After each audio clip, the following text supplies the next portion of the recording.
It'd been a few weeks now since British nationals were blasted by Keir Starmer and branded racists, after riots and protests took place over illegal immigration. The police have been busy in the weeks following, arresting people who took part, including those who voiced their opinion on social media. It will be interesting to see what the police do with this lot, as today pro-Palestine vandals covered a building in London in red paint.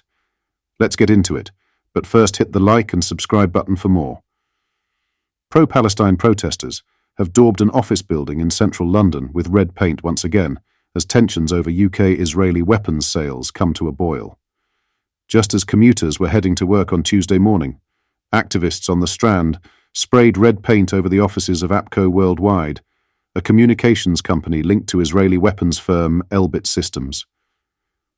A trio of demonstrators, armed with repurposed fire extinguishers, after spraying the paint, locked themselves to a suitcase and barricaded APCO's front door shut with a bike lock as they stopped staff entering. The three, two of whom were seen sporting keffiyehs, or Palestinian scarves, then unfurled a banner reading, "Stop lobbying for genocide. APCO drop Elbit."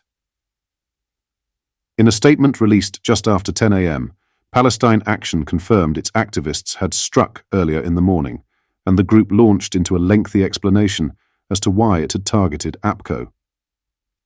Palestine Action cited a fact sheet from the Office of the Registrar of Consultant Lobbyists, confirming APCO provides consultant lobbying services to Elbit Systems UK, a firm the group said is playing a central role in the genocide in Gaza. The protest group also took aim at the Prime Minister, whom it accused of bowing to Israeli lobbyists' demands. It said, "Since Keir Starmer has been Prime Minister, the state has employed unprecedented powers against Palestine Action activists, detaining them under counter-terror and organised crime powers, in such a way as organised lobbyists for Israel's arms trade have long demanded he use."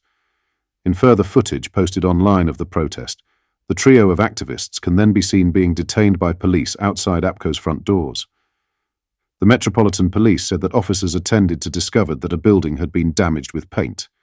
They confirmed that one woman has been arrested on suspicion of criminal damage and taken to a central London police station, while two other women have also been arrested on suspicion of criminal damage. Some 3 hours after police were called, the other two remained on scene locked onto an item, the Met said, and could be seen grinning at each other in footage online. One commuter caught up in the chaos was none other than Reform MP James McMurdoch, who caught the protesters on video as he walked past. McMurdoch said, "Interesting time and world we live in, isn't it?" Free Palestinian activists setting the world to right with red paint. Posting the video online, the MP for South Basildon and East Thurrock added, "If you have your phone snatched this morning and the police are delayed, maybe you can thank the two Free Palestine activists on the Strand." The protest comes mere hours after Foreign Secretary David Lammy announced the UK would be suspending dozens of weapons export licenses to Israel held by British military manufacturers. Lammy had told Parliament yesterday that it was up to the government to assess the likelihood of a clear risk British weapons could be used to break international law in Gaza. Though the Foreign Secretary noted that the move was neither a blanket ban nor an arms embargo, he said it focused on items that could be used in the conflict in Gaza. Indeed, just 30 out of 350 arms export licenses to Israel have been rescinded. It will be interesting to see how long these get sentenced for after this stunt.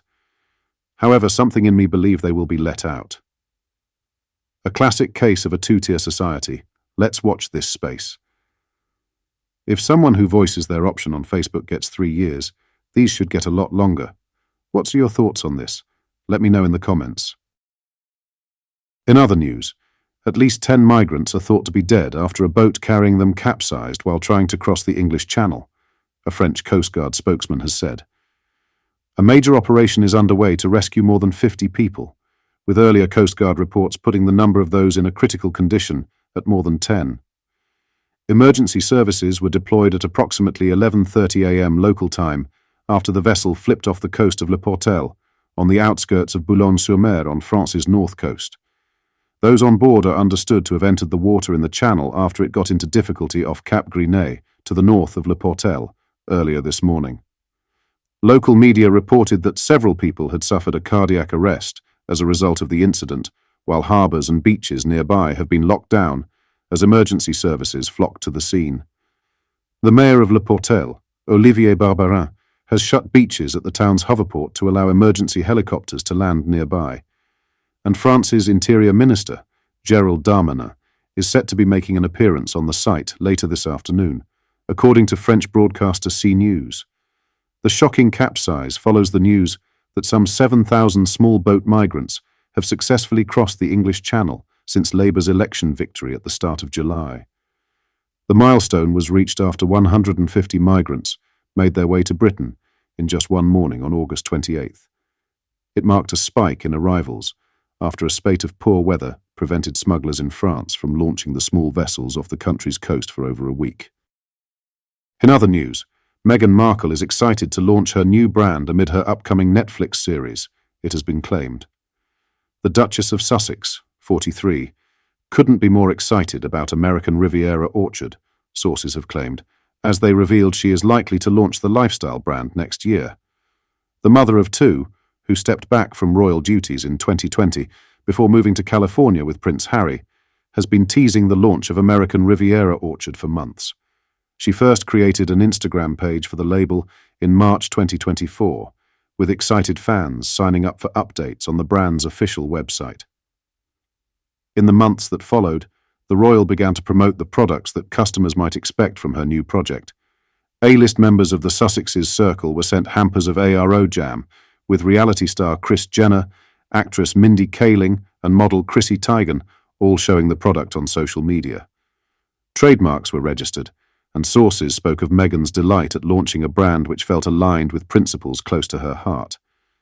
However, there was no update on a launch date for the ARO lifestyle brand. Sources close to Meghan claimed the US Patents and Trademarks Office issued notices of irregularities over the brand's trademark applications, noting irregularities that must be corrected before the full-scale launch scheduled for next year. The Duchess appears to be getting excited about the launch of the brand, with sources telling us weekly it will time perfectly with the release of her new Netflix series. Insiders said, will likely be very much in line with who Meghan is as a person. She loves hosting events, and she's very thoughtful about how she treats her guests whenever they come over. The series has branded itself as being a take on and the joy of living. Rumours have already started swirling about those who might appear in the series, including Prince Harry, and influencers who promoted Meghan's homemade jam. Sources suggested fans can expect to see familiar faces from pop culture to culinary to beauty. What are your thoughts on the clip we showed in today's video? Make sure you like and subscribe for more British content. Thank you. Take care. Goodbye.